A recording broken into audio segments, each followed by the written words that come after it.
మిత్ర దేశాలు ఏముంటాయో వాళ్ళతోటి ఎలాగో బలం సమకూర్చుకుంటుంది. కానీ నా పాయింట్ ఏంటంటే పాకిస్తాన్కి నిజంగానే తత్వం బోధపడుతుంది. ఎందుకంటే పాకిస్తాన్ మోడస్ ఆపరండి అంటే వాళ్ళ నేచర్ ఆఫ్ థింకింగ్ని బట్టి చూస్తే మన ప్రధాని చెప్తున్నట్టు వాళ్ళు భయపడడం, ప్రాధేయపడడం, కాళ్ళబేరానికి రావడం, ఇక ఎటువంటి అంటే వార్ఫేర్ ఎలాగూ చేయలేరు స్ట్రైట్గా, ప్రాక్సీ వార్ కూడా ఉండదు అని అనుకోవచ్చా పాకిస్తాన్ వైపు నుంచి?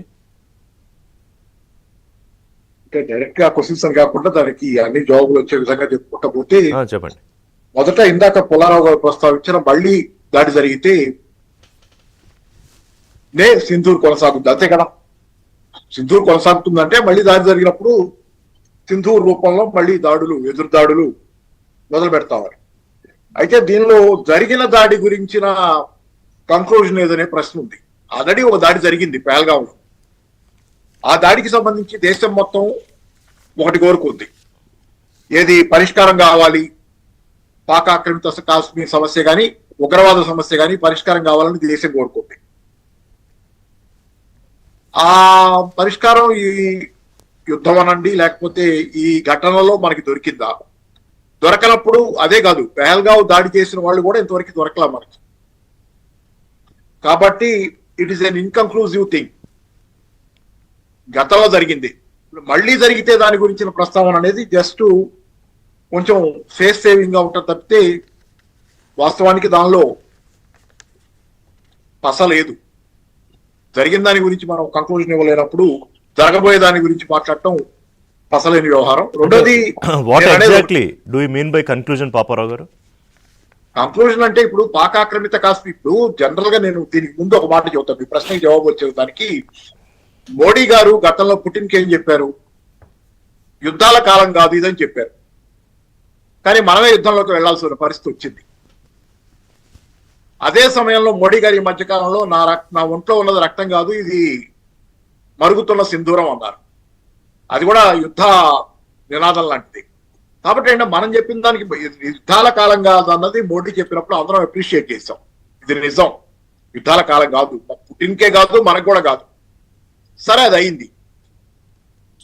నేననేది దీనిలో మీరు ఆ యుద్ధానికి వెళ్ళిన తర్వాత, వెళ్లే ముందు, వెళ్ళినప్పుడు ఆ ఘటనలో ఏం చేసాం మనం? దేశం అంతా ఒక హైప్ తెప్పించింది. కొంత బీజేపీ ప్రచారం కానివ్వండి, ఏదైనా కానివ్వండి, దేశం అంతా ఒక హైప్ వచ్చింది. ఏంటి? ఏదో చేసేయబోతున్నాం అనేది తెచ్చారు.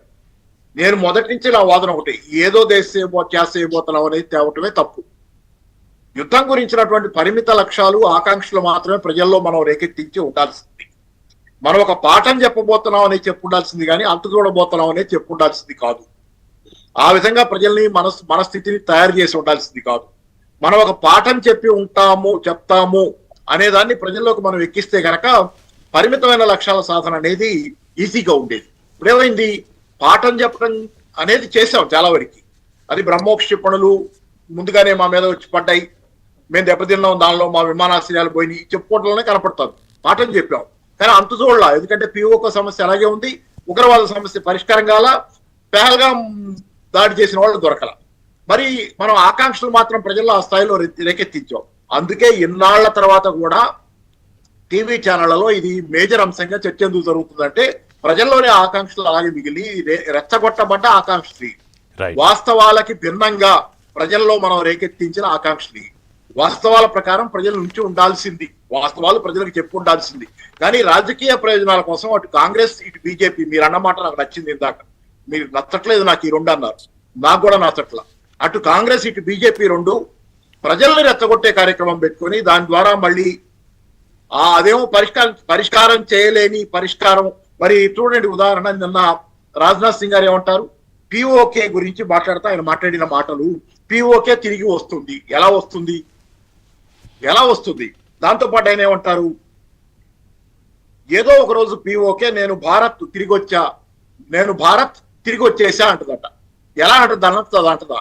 అంటే కాదు, ఆయన ఇంకొక మాట, అదే సందర్భంలో ఆయన ఇంకొక మాట అన్నారు, ఇదే బలంతో ఇదే ఊపుతో, అంటే ఆయన ఊపని పదం వాళ్ళని నేను అంటున్నా, మనం పిఓకేని స్వాధీనం చేసుకోవచ్చు కానీ మనం సంయమన విధానాన్ని పాటిస్తున్నాం అన్నారు ఆయన.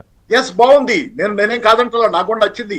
పాటిస్తున్నాం అనేది రెచ్చగొట్టిన తర్వాత సంయమన విధానం అని మీరు చెప్తే ప్రజల ఆకాంక్షలకి, మీ చేత రేకెత్తించబడ్డ ప్రజల ఆకాంక్షలకి మీ ధోరణికి తేడా ఈ రోజు కనపడుతుంది. వాస్తవానికి మీరు వాస్తవం ప్రకారం పోతున్నారు. మరి ఇందిరాగాంధీని విమర్శించడం ఎందుకు? అలాంటప్పుడు బంగ్లాదేశ్ యుద్ధంలో ఆయన కూడా సంయమనం పాటించింది.